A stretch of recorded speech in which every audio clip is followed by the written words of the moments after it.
Je pense que vous avez remarqué, ceux et celles qui viennent plus régulièrement, combien de fois j'ai répété que la question de la langue, si c'était mieux traité, si on peut dire, mieux considéré, il y aurait là l'objet d'un rassemblement de Québécois qui ne cessera d'étonner ceux qui auront l'occasion de le voir. Je pense qu'on assiste à ça. Là. Il y a la série dans le Journal de Montréal qui a commencé ce matin. J'ai parlé avec la journaliste aujourd'hui. Il semble-t-il que demain, ça va être incroyable ce qui va être révélé. Et mercredi, ça va être encore plus fort. C'est vraiment inimaginable. Et tout à l'heure, juste avant de venir ici, je suis allé prendre un café et curieusement, c'était la conversation partout autour de moi. On entendait les gens là, montrer à quel point la question de la langue est sensible. Et cela pourra en étonner plusieurs. J'ai l'impression qu'on est au début de quelque chose. Je suis allé à Télémétropole, je suis allé à TQS aujourd'hui. J'écoutais les journalistes qui habituellement sont très peu friands d'émettre des commentaires. Eh bien, on se rendait compte là, que c'est comme généralisé. Donc, nous sommes peut-être au début de quelque chose, souhaitons-le. Il y a une quinzaine d'années, c'était le lac Meech qui avait initié quelque chose. Là, si c'était autour de la langue, ce serait même encore plus fort. Ce serait encore plus fort parce que la langue, c'est vraiment le point commun, le ciment qui peut réveiller tout le monde. Hein. C'est bien à souhaiter. À nous de taper la balle. Oui, oui, tout à fait. J'ai fait ma part, moi, là. Avec Air Canada, là, j'ai demandé qu'Air Canada soit en tutelle. C'est pas des farces, là. Non seulement M. Léger, qui est le directeur général de la Fédération acadienne de la Nouvelle-Écosse, n'a pas eu de service en français, ils l'ont fait arrêter parce qu'il a demandé des services en français. Ils ont refusé l'accès à oui, puis ils l'ont fait arrêter. Il faut quand même le faire. Là. Ils ont appelé la GRC, puis la GRC, parce qu'il a filmé tout ça, comme M. Terrien, notre ami qui nous filme, eh bien, M. Léger a sorti une caméra de sa poche, puis il s'est mis à filmer le refus qu'on lui faisait d'être servi en français. Donc, il a appelé la police. La police n'a rien fait, heureusement, mais naturellement. C'est la suite de l'histoire de l'Acadie. Oui, oui. En 1955, tout à fait. Eh bien, ce soir, nous allons revenir sur un épisode important de l'histoire de l'humanité. L'indépendance des États-Unis, ce n'est pas rien. C'était une première, hein? C'est le premier pays qui vraiment, là, de façon démocratique,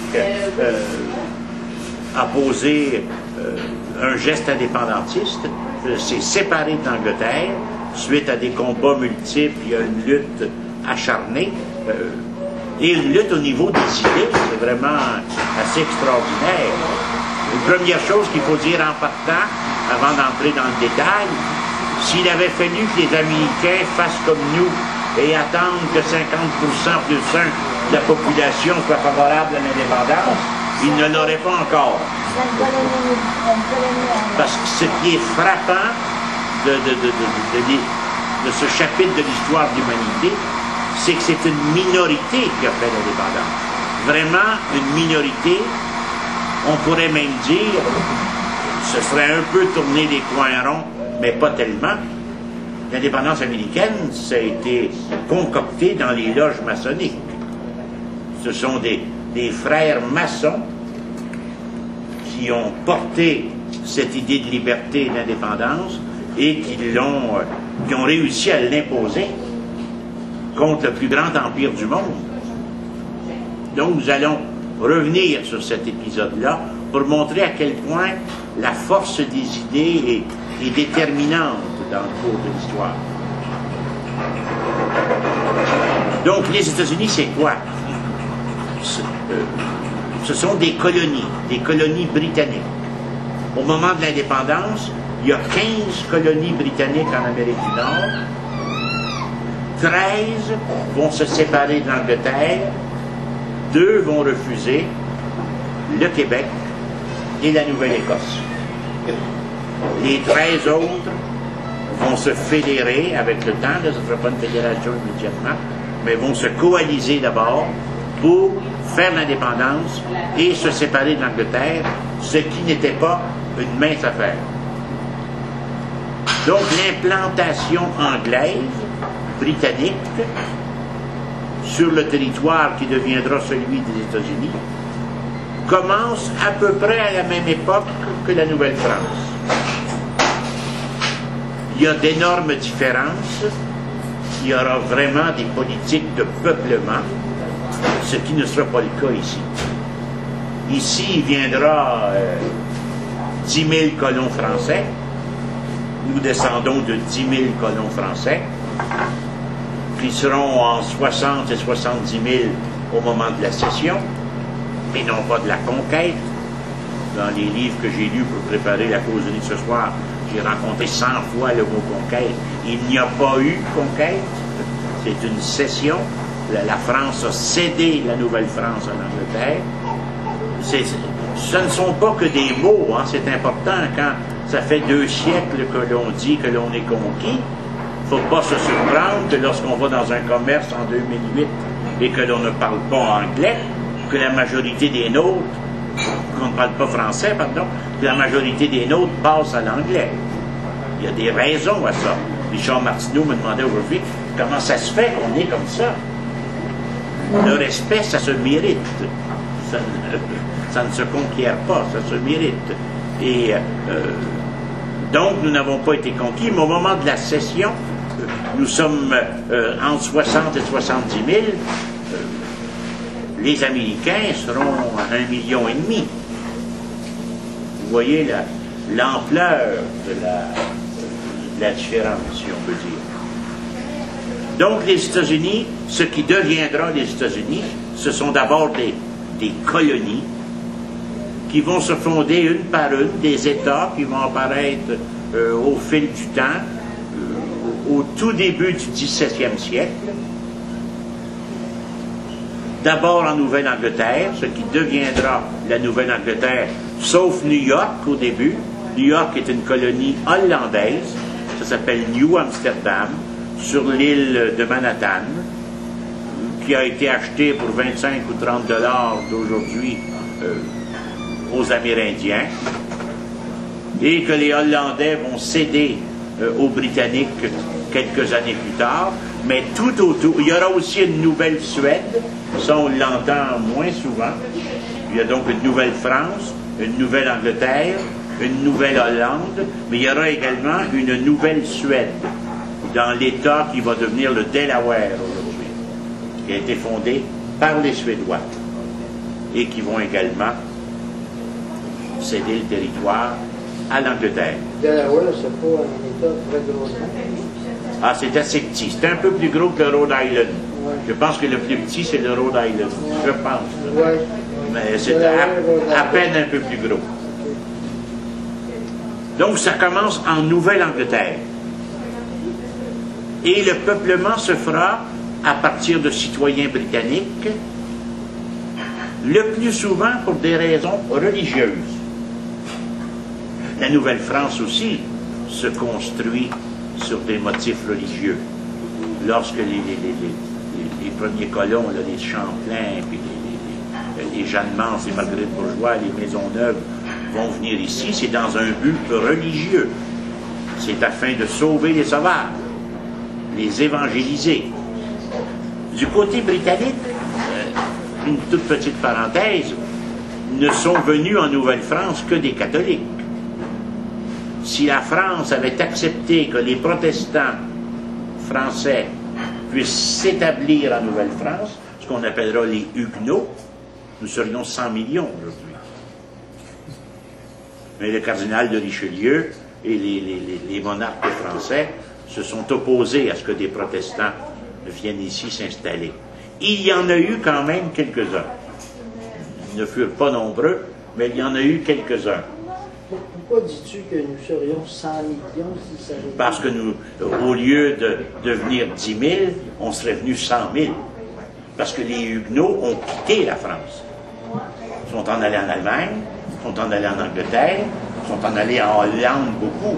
Quand on voit en Afrique du Sud un président qui s'appelait, si ma mémoire est bonne, De Clercq, quand on voit en Allemagne un chef de parti politique qui s'appelait Lafontaine, il y a quelques années, que c'était un chef d'un grand parti là-bas, ce sont des huguenots, c'est-à-dire des citoyens français qui, lors de la révocation de l'édit de Nantes, c'est-à-dire lorsque la religion protestante a été interdite en France, vous vous souviendrez Henri IV, qui est un protestant, qui va se convertir et qui dira « Paris vaut bien une messe ».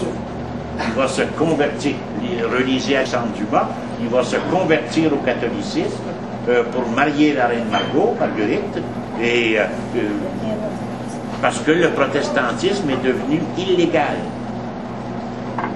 Et beaucoup des Canadiens français, de ce qu'on appelait les Canadiens français, beaucoup des Québécois, sont originaires de la ville de La Rochelle, qui était le fief des protestants. Quand on fait des visites en France, et si on va à La Rochelle, nous les Réaumes, ça vient de La Rochelle. Mais une bonne partie des Québécois viennent de cette région du sud-ouest de la France. Oui. Ben, moi aussi, l'ancêtre vient de La Rochelle. Il était protestant aussi, il s'est converti avant de s'en venir.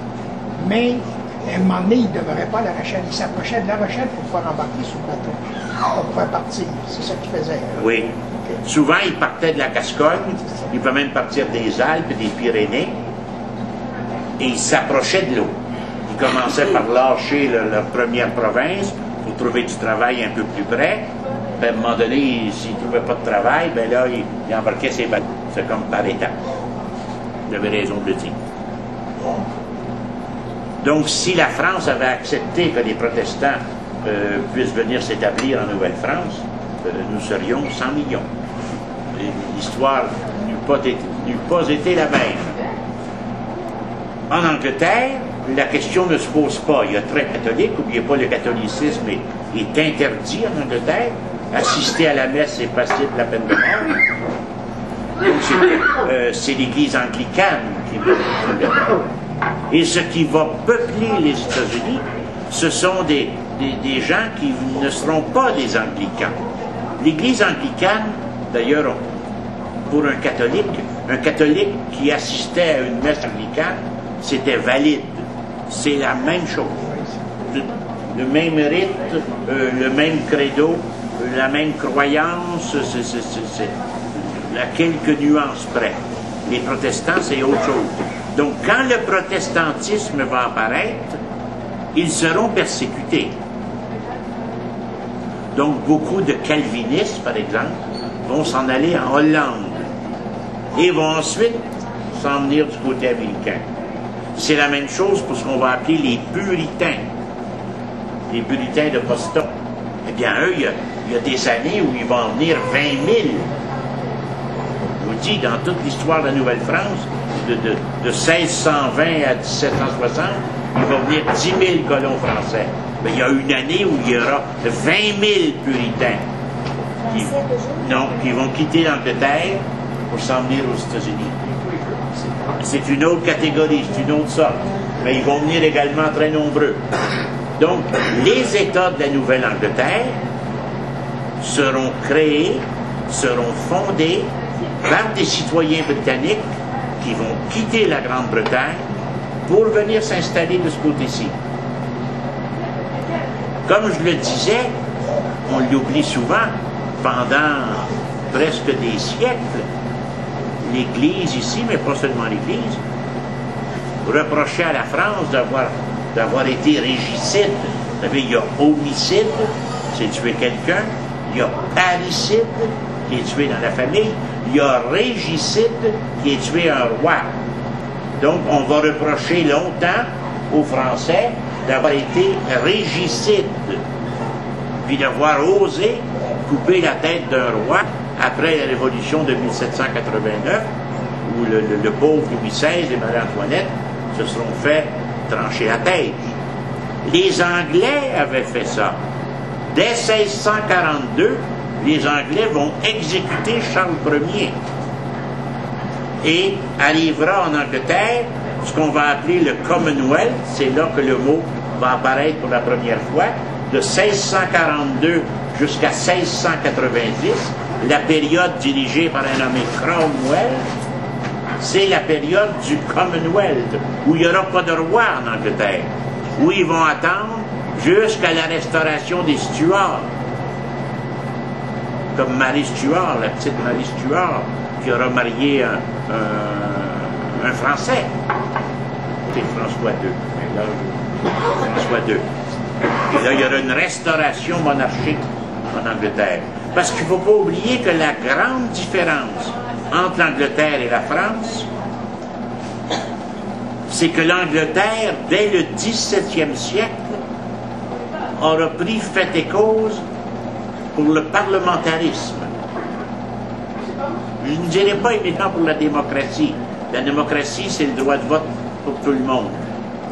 La démocratie, en fait, elle n'existe que depuis le 20e siècle. Avant le 20e siècle, les femmes ne votaient pas nulle part. Elles ont voté ici en 1791, en 1792 pour être plus exact, lorsque le droit de vote s'appuyait sur la propriété terrienne. Donc les femmes ont voté. Les femmes qui étaient seigneuresses, les femmes qui avaient de grandes terres, ont eu ici le droit de vote en 1792. Mais le droit de vote accordé aux femmes n'apparaîtra qu'au début du 20e siècle. En ce qui concerne le Québec, uniquement en 1940. Donc peut-on parler de démocratie véritablement? Pas authentiquement. Mais disons qu'on commence à voter en Angleterre dès le XVIIe siècle. Ce qui ne se fera en France que beaucoup plus tard. Donc les idées d'égalité, de liberté, c'est en Angleterre qu'elles vont naître. Et les colons anglais qui vont s'installer en Nouvelle-Angleterre vont transporter avec eux ce souci de la démocratie. J'emploierai pas encore le mot démocratie, ce souci de l'égalité et ce souci d'avoir des assemblées représentatives. Nous ici, ce qui explique en bonne partie nos hésitations, même aujourd'hui, on n'a pas connu ça. La Nouvelle-France était une autocratie, une monarchie, très centrée sur le roi et sur la noblesse. En Angleterre, ce sera différent. Quand on regarde l'histoire de l'Amérique, on constate qu'il y avait les anglo-saxons entourés de latins. L'Empire français au nord et l'Empire espagnol au sud, avec une petite pincée d'Empire portugais en ce qui concerne le Brésil, qui va devenir un des pays les plus populeux de la Terre, un des grands pays de l'Amérique latine. C'est grand, le Portugal. Pas le Portugal, mais le Brésil, à comparer au Guatemala, au Salvador, à beaucoup d'autres pays. C'est immense, le Brésil. Donc, les colons britanniques, les colons anglais, qui viennent s'installer en Amérique du Nord, ils vont vouloir avoir des assemblées représentatives dès le début du XVIIe siècle. Ce qui fait qu'en 1620, en 1630, en 1640, il y aura des espèces de mini-parlements en Nouvelle-Angleterre. Ce que nous ne connaissons pas. Donc, le peuplement des États-Unis est un peuplement qui ressemble au nôtre, mais multiplié par 10. Il y a des années ou des voyages où il y aura 11 bateaux, puis 12 bateaux qui vont partir de Plymouth en Angleterre, puis qui vont s'en venir aux États-Unis pour fonder des États, des colonies. Et les colonies sont assez différentes. Encore aujourd'hui, d'ailleurs. Si on fait le tour des États-Unis, le Vermont n'a pas les mêmes lois que la Californie. Et c'est comme ça, c'est très, très, très différent. Et pendant longtemps, les gens, c'était plus virginiens, new-yorkais, habitants du Maine, que citoyens américains. Il y avait un attachement aux États que nous n'avons pas connu ici, là, qui est assez différent de nous. Donc, très rapidement, les Américains vont se doter d'institutions parlementaires, d'assemblées législatives, et là, c'est très intéressant pour nous, vont apparaître les problèmes que les patriotes de 1937 vont connaître. Quand on lit l'histoire de l'indépendance des États-Unis, on a l'impression de lire l'histoire des patriotes. C'est le même vocabulaire, ce sont les mêmes aspirations, ce sont les mêmes problèmes rencontrés. Les gouverneurs des États sont nommés par Londres comme le gouverneur ici le sera.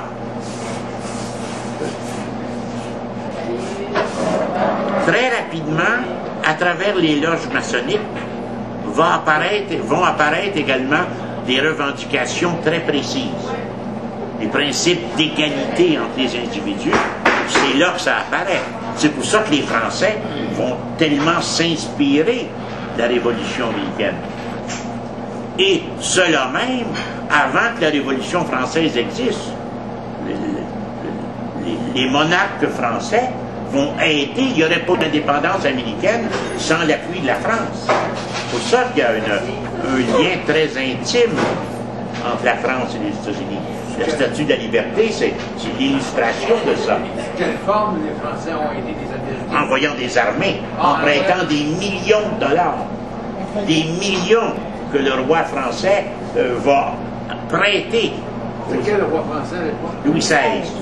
Louis XV, Louis XVI. Oui, c'est exactement Louis XV, Louis XVI, c'est là que ça se passe. Et la France, Lafayette va venir ici. Lafayette va être général de l'armée américaine, avec des milliers de soldats. Washington seul n'aurait jamais réussi à faire l'indépendance des États-Unis. Les soldats français venaient avec Lafayette? Ah oui, absolument. Sans l'appui de la France, les États-Unis n'existeraient pas. Et cette France-là, c'est la France qui commence à regretter d'avoir cédé la Nouvelle-France. Nous, on a passé à côté de quelques dizaines d'années, si on peut dire. Parce qu'on oublie souvent, lors du traité de Paris de 1763, lorsque nous sommes passés de la France à l'Angleterre, 90% de la population pensait que ce n'était que pour quelques années. Parce que c'était déjà arrivé.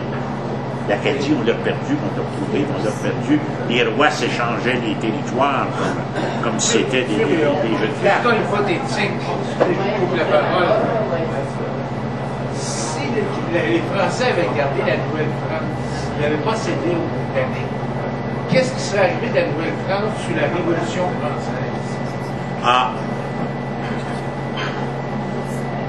Je ne sais pas ce qui serait arrivé. Qu'est-ce qui serait arrivé de la Nouvelle-France si nos ancêtres avaient répondu favorablement à l'appel des 13 colonies américaines, les enjoignant de se joindre à eux pour se séparer de l'Angleterre, et qu'on ne l'a pas fait parce que le haut clergé a dit qu'il ne fallait pas le faire et qu'il fallait se soumettre. Que serait-il arrivé? Certains disent qu'on serait tous assimilés comme nos compatriotes franco-américains qui sont 30 millions et qui sont assimilés à 108%. Est-ce qu'on nous aurait accordé le statut particulier que Benjamin Franklin est venu promettre ici lors d'une assemblée à la Prairie, alors qu'il était accompagné de l'ambassadeur de France, et qu'on réunissait 600, 700, 800 000 personnes d'ici qui disaient « oui, nous sommes intéressés ». Quand les Américains vont envahir le Canada, les gens de Québec vont ouvrir la porte aux soldats, vont les nourrir, vont les soigner, et vont se dire d'accord avec eux. Que serait-il arrivé si nous avions refusé d'obtempérer aux ordres du haut clergé? On ne peut pas le savoir. Mais effectivement, quand je dis qu'on est passé à un fil, j'espère que ce n'est pas une fatalité chez nous, mais on est passé vraiment à un fil là, de joindre aux Américains une première fois, d'avoir accueilli des protestants ici, d'avoir connu la Révolution française. Que serait-il arrivé? Je ne sais pas. On est encore là. Oui, ça c'est sûr. On n'est pas tuable. Non. Le fait que la France supportait beaucoup les Américains dans leur quête d'indépendance, est-ce que c'est possible que les Français l'ont fait parce qu'ils le regrettait d'avoir cédé la Nouvelle-France et qu'il espérait peut-être reconquérir la Nouvelle-France. Ah, chez certains Français, c'était très évident. Napoléon va vouloir le faire. Napoléon, d'ailleurs, si vous regardez, moi, quand je regarde la génération du père de mon grand-père, qui s'appelle Eugène, Louis-Napoléon, Jérôme, la grand-mère, sa sœur Eugénie, tous des noms des Bonaparte, si on peut dire. Il y a eu ici une vogue de Bonaparte, de bonapartisme très, très fort. C'était notre façon de résister. En baptisant nos enfants de nom de la famille de Bonaparte, on faisait des pieds de nez aux Anglais, là. C'est l'ennemi de l'Angleterre, Bonaparte. Et chez nous, et Bonaparte a dit et écrit, j'irai libérer les Canadiens français. Nous ferons un pays de cette ancienne colonie de la Nouvelle-France. Ah, absolument, absolument. C'est historique. Pardon? Ah oui, absolument.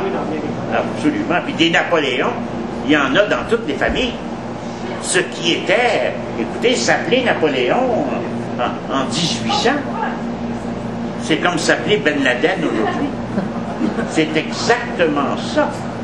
Parce que pour les Anglais, Napoléon, c'est le grand terroriste. C'est l'homme à abattre, c'est l'ennemi, c'est le diable, c'est Lucifer. Puis mettez-en, là. Donc ici, alors qu'un peuple assez... Oui, oui, oui. Assez colonisé, comme nous le sommes, que des pères et des mères de famille s'en vont à l'église, puis dire appeler mon enfant Napoléon. Imaginez ce que c'est. C'est un geste révolutionnaire, dans la limite de nos possibilités. Puis quand son frère va venir, il y a 100 000 personnes qui vont aller, en 1855, il y a 100 000 personnes qui vont aller sur le bord du fleuve accueillir la capricieuse, sur lequel le frère de Napoléon sera présent et qui viendra confirmer le retour des liens entre la France et le Québec, coupés que nous étions depuis 1760. Pendant 100 ans, tout contact a été interdit entre la France et le Québec. C'est Jérôme Joseph. C'est le prince Louis-Napoléon. Donc, il y a eu chez nous, il y a toujours eu cet attachement, mais c'est un rapport d'amour-haine. Hein? L'expression maudit français, là, ça veut dire quelque chose, mais en même temps, on a un attachement très profond. C'est nous-mêmes, hein? C'est notre passé. Je vais juste m'attarder un peu à la question sur la royauté française et les liens, les raisons pour lesquelles le Québec est demeuré francophone catholique, alors que le reste a été anglican et protestant. C'est sûr que Richelieu a joué un rôle très important à s'assurer de la virginité, de l'homogénéité de la population au Québec. Ici, se souvenir des raisons mystiques de nos fondateurs qui ont défendu ces raisons mystiques. Pendant longtemps, même à une fois de Maisonneuve est retourné en France, il a continué à travailler pour l'Église de Montréal. Et il a fait plusieurs tractations de Paris pour pouvoir envoyer de l'argent ici et maintenir une certaine homogénéité dans la foi au Québec. À Montréal particulièrement, parce que c'était un terreau fertile. Alors, il y a eu collusion, les grands mystiques français et les cardinaux pour s'assurer que le Québec demeure vraiment une foi catholique homogène.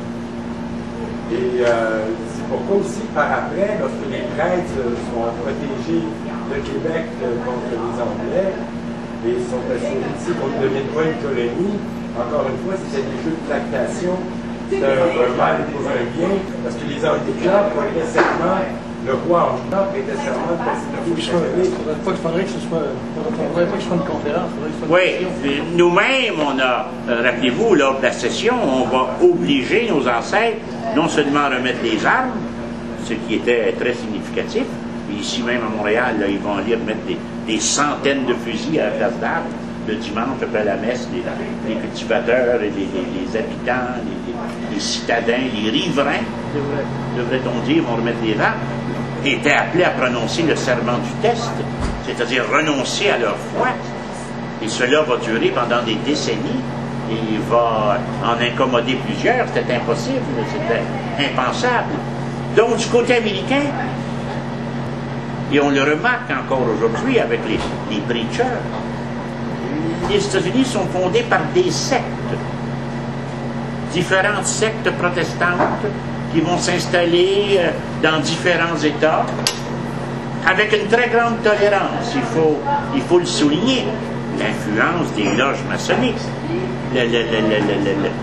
l'essence de la maçonnerie, c'est la tolérance, sauf face aux catholiques. Mais c'est la tolérance, c'est-à-dire l'ouverture d'esprit la plus large possible.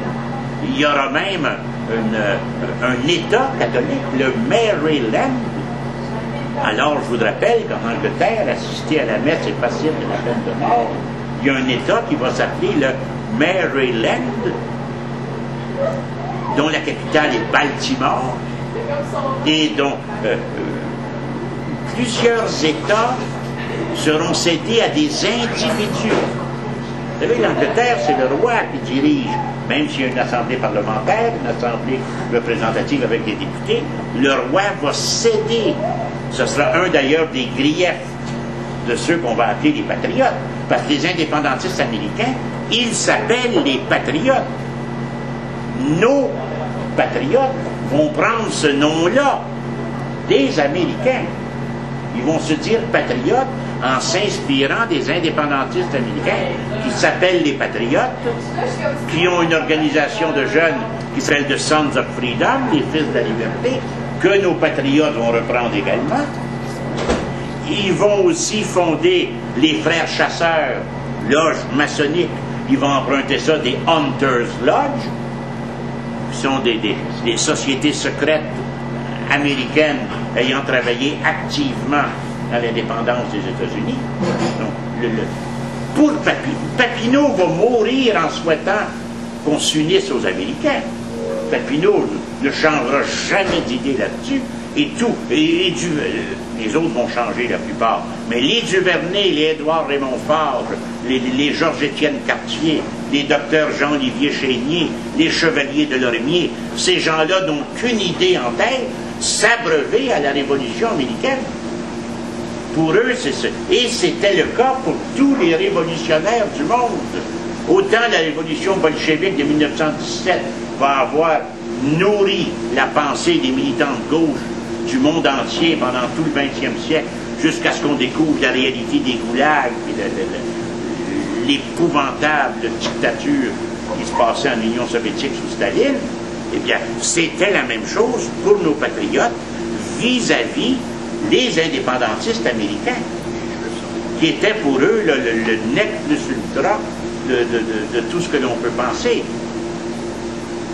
Donc, ce sont des sectes religieuses, la plupart du temps, protestantes essentiellement, des Quakers, des puritains, des anglicans. Au début, le roi d'Angleterre, c'était Charles Ier, ils vont être pas à tête de lui. Ensuite, ça va être Charles II. Ces deux-là vont reconnaître des droits à l'Église anglicane en Nouvelle-Angleterre. Les francs-maçons, les protestants, les calvinistes, les Quakers, les ménonites, les frères moraves, pour n'en nommer que quelques-uns, vont dénoncer cette espèce de monopole de l'Église anglicane. Ça se fera ici aussi, on l'oublie très souvent, mais lors de la cession de la France à l'Angleterre, pendant un certain nombre d'années, on voudrait éliminer toutes les écoles catholiques. Et c'est le d'ailleurs on ne disait pas l'évêque de Québec, mais le surintendant de l'Église catholique, mais le surintendant je cherche son nom, là, puis je le sais, il va me revenir, celui qui était l'évêque anglican de Québec, se considérait comme le chef de toute l'éducation et de toute la chrétienté, ici même, il va me revenir son nom. Donc, aux États-Unis, chacun des États aura les habitants étaient même obligés de croire en telle religion dans certains États. Chaque État est très indépendant. La Pennsylvanie, c'était... Tout l'État a été donné à un monsieur Penn. C'est pour ça que ça s'appelle la Pennsylvanie. Puis le Maryland, c'est la même chose. Donc, il y avait de très grands propriétaires terriens. Je reprends mon fil là. De très grands propriétaires terriens dans certains États, pas partout. Les Suédois vont dans le Delaware. La Pennsylvanie, il y aura beaucoup d'Allemands. Il y a beaucoup d'Allemands qui vont immigrer. Très rapidement, et là c'est un point commun avec le Québec, très rapidement, la langue anglaise va devenir la langue des États-Unis. De ce qui deviendra les États-Unis, là. Quand je dis le mot États-Unis, ça n'existe pas avant 1776. Là. Ce sont des États, plus ou moins réunis, et qui finiront par une fédération. Mais ce ne sera pas simple, parce que eux, et ça peut être encourageant pour nous d'une certaine manière, leur lutte pour l'indépendance commence vers 1775, ça commence un peu avant dans des batailles de parlementaires, mais ça ne s'achèvera qu'en 1789, avec la désignation de George Washington comme premier président des États-Unis.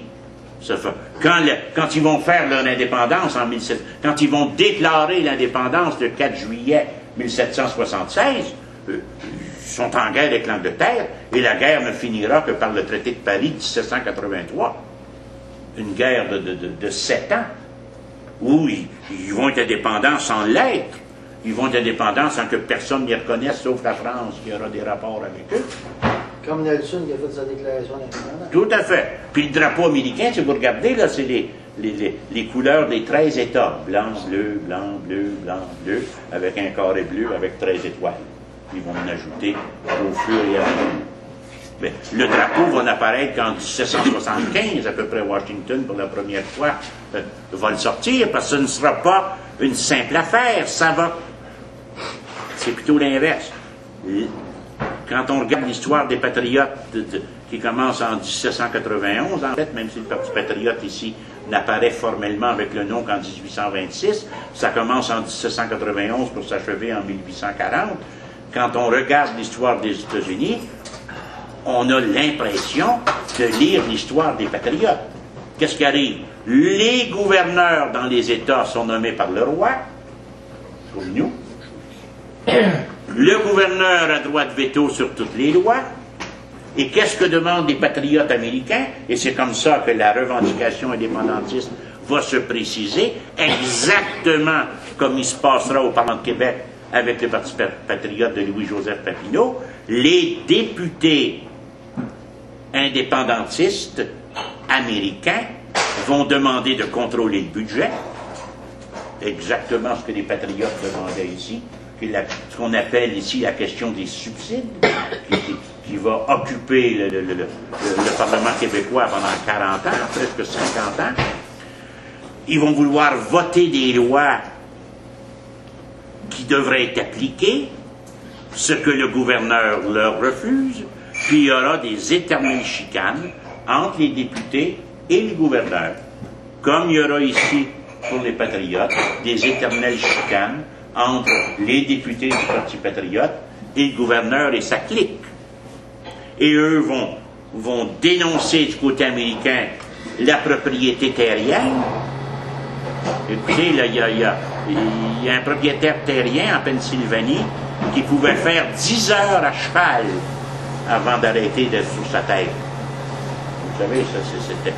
Mais ici, c'était un peu comme ça. C'est-à-dire qu'il y avait ce qu'on a appelé une clique, la clique britannique, qui possédait des territoires immenses. Et les Américains, eux, vont revendiquer la souveraineté sur ce territoire-là.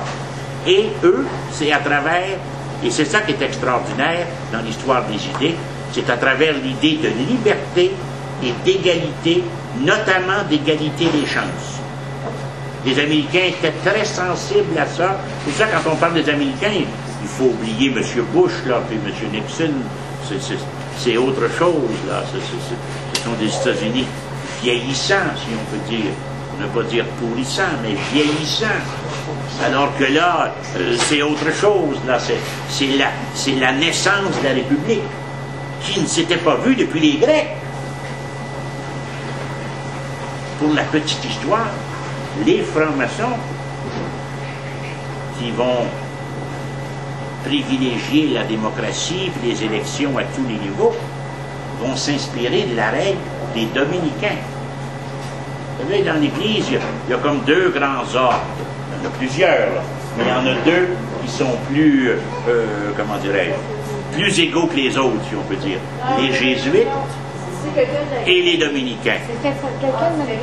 Les jésuites, c'est un ordre très hiérarchique, très autoritaire. Par exemple, ces jours-ci, le père général, qui est un Hollandais, le père Kolvenbach, remet sa démission, il y a 82 ou 84 ans. Les jésuites, le supérieur est nommé à vie. Puis en mourant, celui qui est là nomme son successeur. Chez les dominicains, depuis 1220, dans chacun des couvents, les frères élisent leur supérieur. Ce qui est assez révolutionnaire. Je vois chez les frères d'institution chrétienne, chez les frères du Sacré-Cœur, ça n'existait pas, ce dont je vous parle. Ils étaient nommés des fois à vie ou pour 15 ans, puis ils étaient nommés par quelques-uns, par des, on appelait ça des conseils généraux, des chapitres généraux pour les dominicains. Pardon?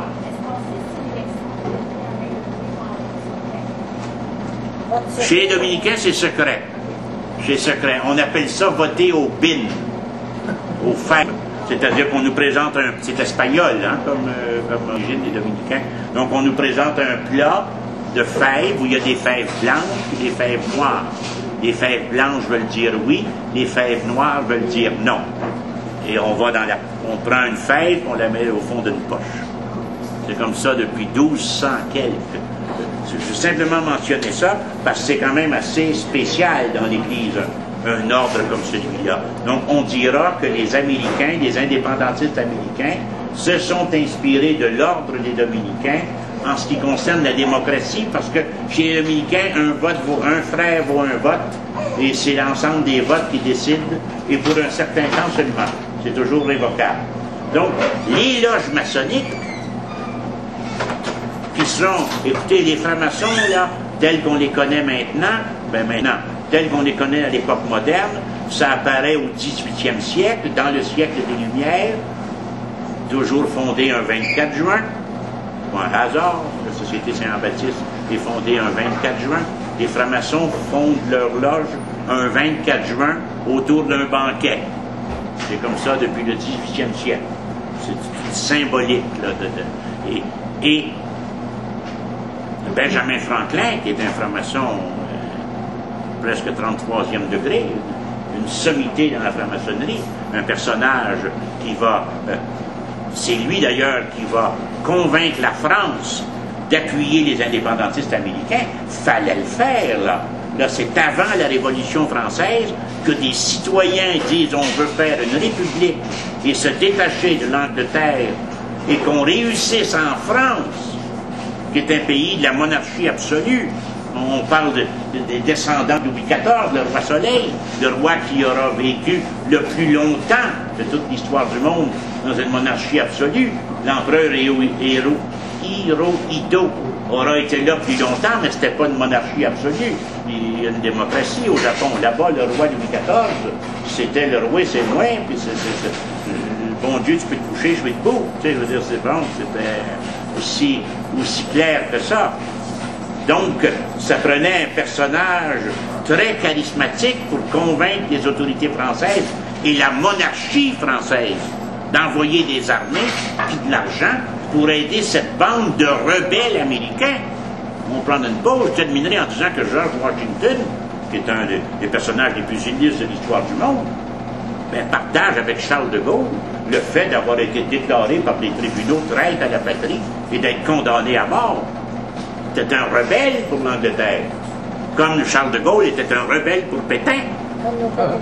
Donc, vous savez, dépendant de ce qui arrive dans l'histoire, dépendant de ce qui advient, la place et le traitement qui vous est réservé, est directement proportionnel à la victoire que vous avez connue ou aux défaites. Prenons une petite pause de 8-9 minutes.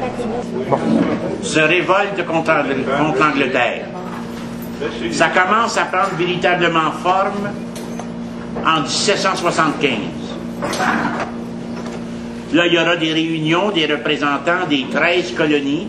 On les appelle les 13 colonies. Je vous répète, il y avait 15 colonies anglaises à cette époque-là, dont le Québec et la Nouvelle-Écosse, qui seront les deux seuls à refuser de se joindre au mouvement indépendantiste. L'Angleterre va envoyer énormément de soldats. Plusieurs viendront du Canada également pour combattre les indépendantistes américains. Il y aura beaucoup de batailles, une douzaine en fait. Plusieurs seront gagnés de part et d'autre, donc c'est assez bien partagé à ce niveau-là. Et je le répète, sans le soutien de la France, jamais les soldats américains qui étaient peu armés, un peu comme nos patriotes, qui étaient peu armés, qui n'avaient pas d'expérience militaire, mais qui étaient très déterminés. Et c'est la France qui va les sauver. S'ils nous avaient rendu l'appareil des Américains en 1837, 38, 40, l'histoire... Oui, l'histoire n'eût pas été la même. Donc, le 4 juillet 1776, les Américains vont déclarer leur indépendance. Ce sera une minorité, peut-être 20% de la population. Nous, on cherche 50% plus ça. On dit, s'il y avait eu un référendum aux États-Unis, ça n'aurait pas passé. Donc, on déclare quand même l'indépendance, et la guerre va se continuer encore 6 ans après l'indépendance, jusqu'au traité de Paris de 1782-83, où là, l'Angleterre va plier et va abandonner ses aspirations sur les États-Unis. Le roi, c'est Georges III. Georges III, qui est aujourd'hui, je ne sais pas quel nom on donnerait, là, mais qui est un grand malade mental, qui pendant, jamais vous voyez le film Georges, allez prendre ça dans n'importe quel club vidéo. C'est un très bon film, qui respecte beaucoup l'histoire, qui va montrer comment ce roi-là là, est tout à fait déconnecté de la réalité. Lorsque les États-Unis déclarent l'indépendance, il n'est même pas conscient. Une espèce de psychosé, là, véritablement, qui va revenir, qui aura des sursauts de lucidité par la suite. Et les États-Unis vont devenir indépendants en 1976, mais vont vraiment pouvoir exercer leur indépendance en 1783, en respectant chacun des États. Puis là, ils vont encore négocier 4 ans entre eux pour s'entendre. De grandes chicanes. La Constitution américaine n'apparaîtra qu'en 1787. Donc, il y aura de longs palabres, puis à un moment donné, des délégués vont se réunir, et là, ils vont finir par s'entendre sur une Constitution qui est un exemple par le monde, parce que les Anglais n'ont pas de Constitution. Ils en ont une, mais elle n'est pas écrite. La Magna Carta, la Grande Charte, qui date de plusieurs siècles avant, mais quand même, où on reconnaît certaines libertés fondamentales, les Américains, eux, vont aller plus loin que ça. Ils vont s'inspirer du philosophe anglais John Locke. Puis ils seront les premiers à reconnaître dans une charte les droits de l'homme, dans une déclaration. Alors que la France va reprendre ça, c'est la patrie des droits de l'homme, on dit que c'est la France, parce que la France va le formaliser lors de la Révolution française, quelques années plus tard. Cependant, le noyau de la pensée française vient des États-Unis. Puis le noyau de la pensée américaine vient de l'Angleterre, des philosophes anglais, qui eux seront les premiers à dire que tout être humain est porteur de droits naturels. Ces droits-là que l'ONU ne reconnaîtra qu'en 1946. Les États-Unis vont les avoir élaborés dès 1776. La déclaration d'indépendance commence, oui, nous, the people of the United States. C'est le mot people qui est révolutionnaire là-dedans. Parce que jusqu'à la Révolution américaine, le peuple n'a pas de pouvoir. Le peuple n'a pas de droit. Ce sont les rois. Et les droits sont héréditaires. La famille royale se les transmet de génération en génération, alors que les Américains, les premiers, diront c'est le peuple qui a des droits. Et dans certains États, ils auront plus de droits que dans d'autres. Ça ne sera pas généralisé. C'est pour ça, aujourd'hui encore, y compris pour la peine de mort pour certains crimes, ce n'est pas la même loi. De M.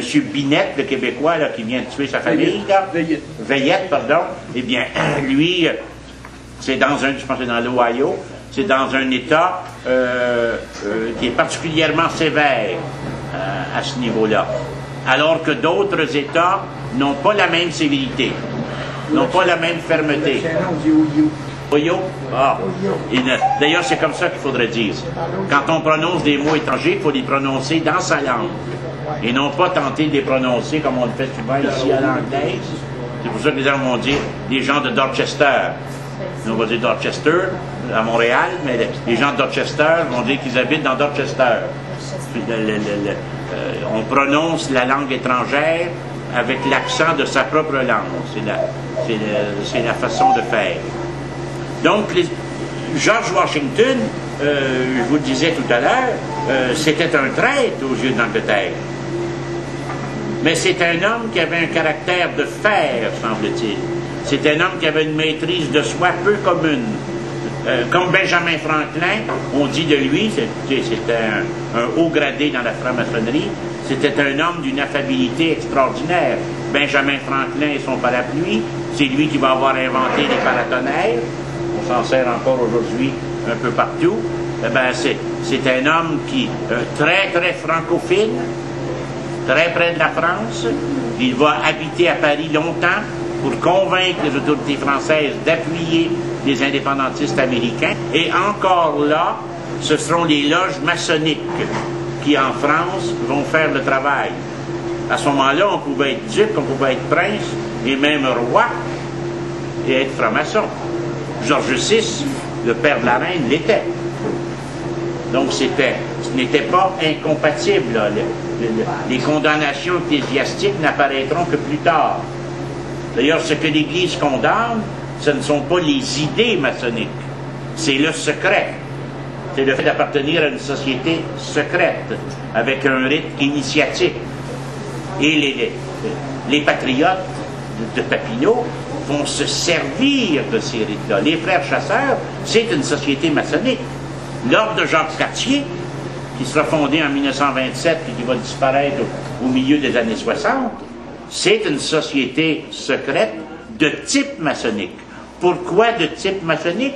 Puisqu'il y a initiation et secret. On pourrait dire ça des chevaliers de colon, dans une certaine mesure, puis de l'Opus Dei également. Mais ce qui caractérisera, je dirais, l'opposition aux francs-maçons, parce que comme les Juifs, les francs-maçons seront victimes de persécutions énormes. On souligne souvent l'Holocauste pour les 6 millions de morts juifs.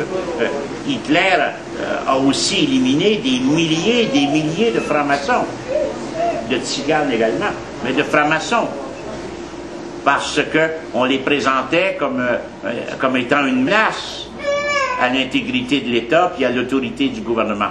C'est pour ça qu'on va les combattre pendant longtemps. Et pourtant, il y en a partout autour de nous. L'hôpital des Shriners à Montréal, les Shriners, c'est des francs-maçons.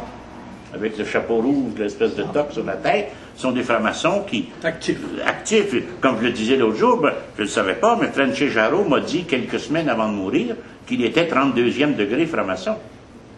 Donc, mais au Canada français, ça n'a jamais été très fort. Ça commence à l'être actuellement. Il y a beaucoup de loges authentiquement québécoises, si on peut dire.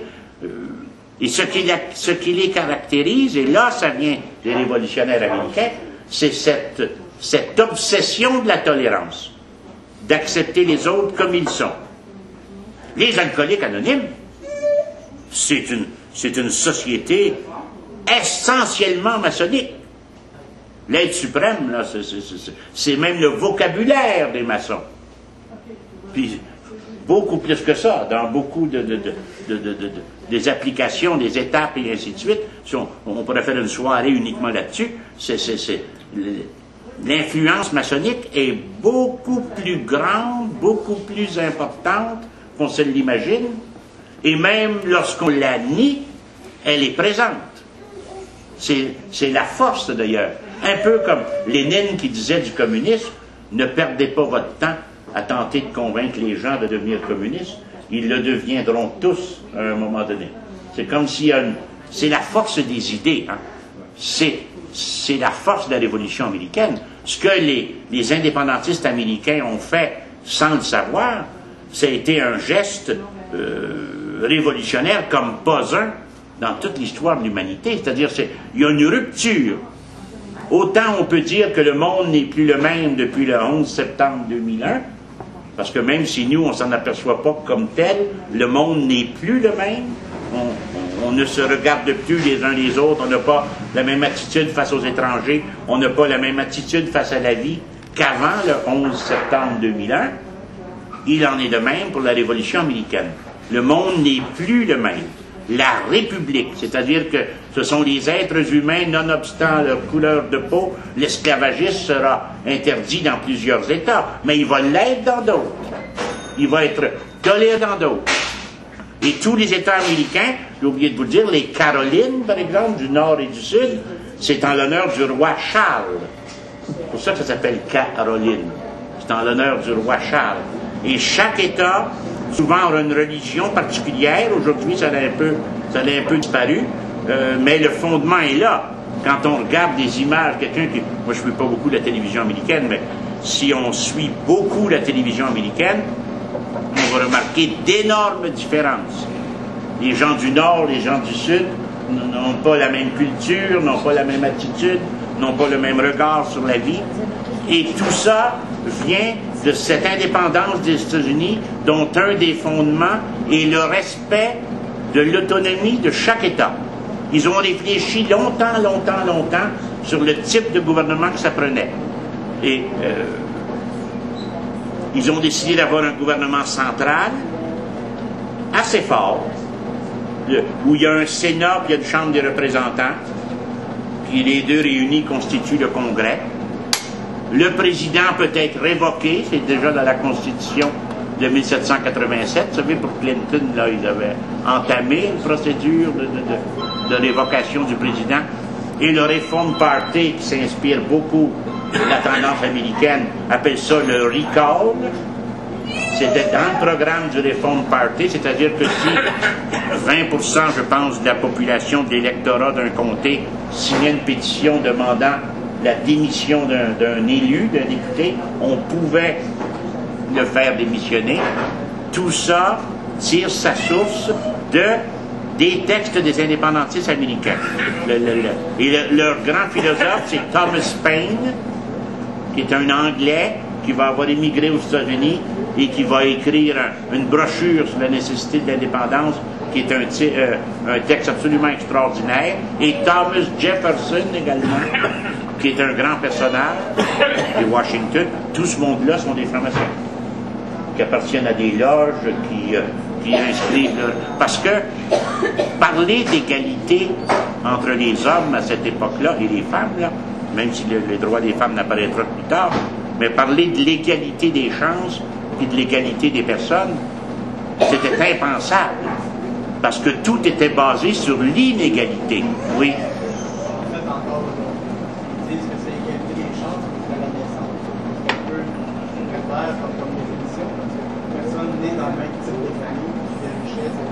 Ah, tout à fait.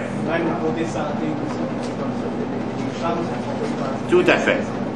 Même si, disons, il faut reconnaître que c'est mieux qu'il y a 2 siècles, on est encore loin de ce qui serait acceptable. Mais déjà, c'était très révolutionnaire que de tenir un tel discours.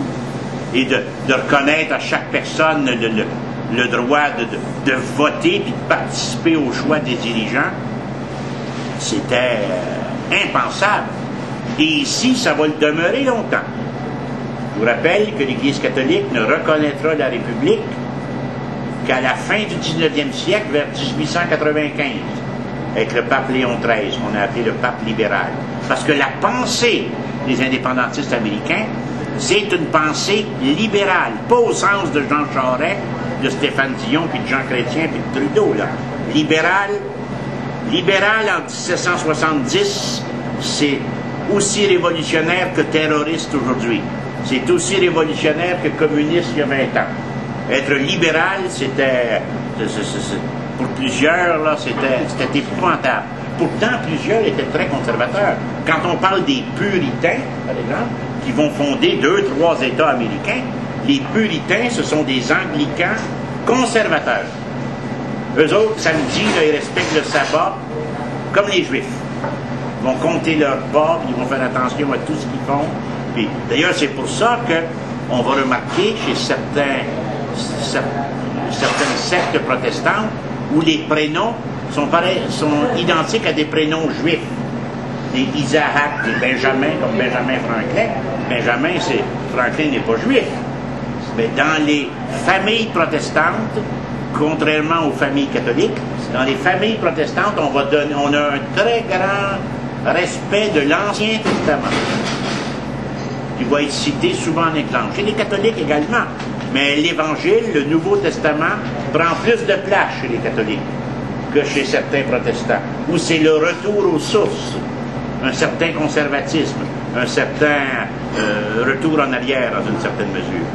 Donc les indépendantistes américains vont tout faire pour que les Canadiens français se joignent à eux. Ils vont venir ici, il y aura de grandes assemblées, des journaux, des articles. Le Congrès de Philadelphie va adopter des résolutions lançant un appel aux Canadiens français, leur demandant de se joindre à eux.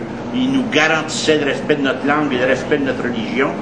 Et je vous avouerai que beaucoup étaient tentés de répondre positivement à cet appel. Que s'est-il arrivé? Ah ben là, on ne peut pas le dire. Ah, ça passait. Ça passait. Vous savez, on finit toujours par passer. Et les grands chefs américains sont venus faire des assemblées publiques ici. Les gens étaient assez favorables, dit-on. C'est difficile à dire. Cependant, très rapidement, les autorités ecclésiastiques ont mis un terme à ça, parce que cet été, on ne sait pas ce qui serait arrivé. Puis je vous le répète, chez les Américains, la majorité des Américains ne suivaient pas les patriotes, parce que c'était leur nom. Ne suivaient pas les patriotes. Ils s'y opposaient fermement. Je pense qu'il y a eu 25 000 volontaires américains qui sont engagés dans l'armée britannique pour combattre les patriotes. Puis quand l'indépendance va être faite, beaucoup vont s'en venir ici. Ce qu'on va appeler les loyalistes. Et c'est à ce moment-là que ce qu'on appellera les cantons de l'Est, qui sont partout sauf à l'Est, mais ce qu'on appelle les cantons de l'Est, c'est là que ça va apparaître. Et je vous rappelle que les Canadiens français ont été obligés, comme des esclaves, de bâtir des maisons pour les loyalistes. Et les loyalistes qui vont s'en venir ici, en quelque sorte, auront eu une contribution positive, en ce sens que ce sont eux qui vont demander à ce qu'il y ait au Canada une assemblée représentative. Et c'est comme ça que l'acte d'union va apparaître en 1791. On ne connaissait pas ça, nous. Nous, on n'a jamais connu avoir des députés avant 1791. Les Américains en avaient depuis 1620. L'acte d'union qui va créer le Bas et le Haut-Canada. Le Bas-Canada étant nous. En 1791, il y aura des élections l'année suivante, en 1792. Mais nous devons cette décision d'Angleterre aux revendications des loyalistes qui étaient d'anciens citoyens des États-Unis, qui ont quitté les États-Unis après l'indépendance pour demeurer sous la couronne britannique, qui vont s'en venir ici, mais qui vont demander des institutions, les institutions qu'ils avaient et qu'ils avaient en Angleterre. C'est l'Angleterre qui la première aura des institutions de type. Il y aura des parlements en France, Parlement de Provence, Parlement de Marseille, Parlement de Paris, depuis bien des siècles. Mais il n'y avait pas d'élection comme telle. Il y aura des États généraux avec des délégués qui seront nommés à un moment ou à un autre. Mais du côté des Anglais, il y aura ces institutions parlementaires qui sont à l'origine de notre propre système d'ailleurs. Ce que nous vivons ici, c'est-à-dire le régime parlementaire qui est le nôtre et le régime anglais, c'est-à-dire que avec deux gouvernements minoritaires, d'ailleurs on aura l'occasion de voir dans les prochaines semaines, le gouvernement est responsable. C'est la base du régime parlementaire, c'est-à-dire le gouvernement répond devant les députés de ses actes, et s'il est défait en chambre, il doit démissionner. Mais pas d'effet sur la température. Il faut qu'il y ait au moins $1 de dépensé. Il faut toujours que ce soit lié à une dépense. Si un gouvernement est battu sur un projet de loi qui engage une dépense, il doit démissionner. C'est ça pourquoi les patriotes américains se sont battus. C'est ça pourquoi les patriotes d'ici se sont également battus. C'est-à-dire la responsabilité ministérielle. Le gouvernement doit répondre de ses actes. Et quand on parle d'un gouvernement minoritaire, c'est un gouvernement qui, dans les faits, n'a pas une majorité de députés dans le Parlement, c'est-à-dire qu'il pourrait être défait à tout point de vue, à tout moment. Donc la Révolution américaine est un moment crucial, un moment carrefour, c'est une charnière entre l'Ancien et le Nouveau Monde. La France va s'en inspirer beaucoup pour la Révolution française qui arrivera une quinzaine d'années plus tard, la France va s'abreuver aux mêmes auteurs, aux mêmes philosophes, aux mêmes idées maçonniques, d'égalité, de fraternité et de liberté. Le thème central, c'est la liberté. Cela était peu commun auparavant. Avec la Révolution américaine, la liberté, ce qu'on appelle le pays de la liberté vient à l'avant-scène des préoccupations politiques. Ce sont les premiers indépendantistes de l'ère moderne. Ce sont véritablement des indépendantistes. On les appelait même des séparatistes à un certain moment donné. Mais ces indépendantistes américains auront, avec l'idée de république, l'égalité entre tous les citoyens, aura semé partout sur la Terre cette volonté indépendantiste qui va réapparaître et que la semaine prochaine, nous allons approfondir, si ma mémoire est bonne, dans l'histoire de l'indépendance de la Finlande. Oui. La Finlande, qui aura appartenu à la Russie, qui aura appartenu à la Suède, qui va faire son indépendance, et pour vous donner un petit avant-goût, la Finlande, comme le Canada, et uniquement les deux pays appartiennent à une catégorie très spéciale, en ce sens que la Finlande est un pays qui se veut bilingue. Ce qui est assez curieux, il n'y en a pas nulle part ailleurs sur la Terre. Il y a deux pays bilingues vraiment du même type sur la Terre, c'est le Canada et la Finlande. Puis en Finlande, les deux langues, c'est pas le finlandais. Le finlandais, ça n'existe pas. C'est le finnois et le suédois. La Finlande a appartenu à la Suède longtemps, puis elle a reconnu les droits linguistiques aux Suédois. Ce qui peut nous apparaître à nous Québécois étonnant. Pourquoi? On le saura la semaine prochaine, comme dirait le capitaine Bonhomme, mais je vous le dis quand même un tout petit bout. Parce que ce sont les Suédois de Finlande qui ont lancé le mouvement indépendantiste finlandais.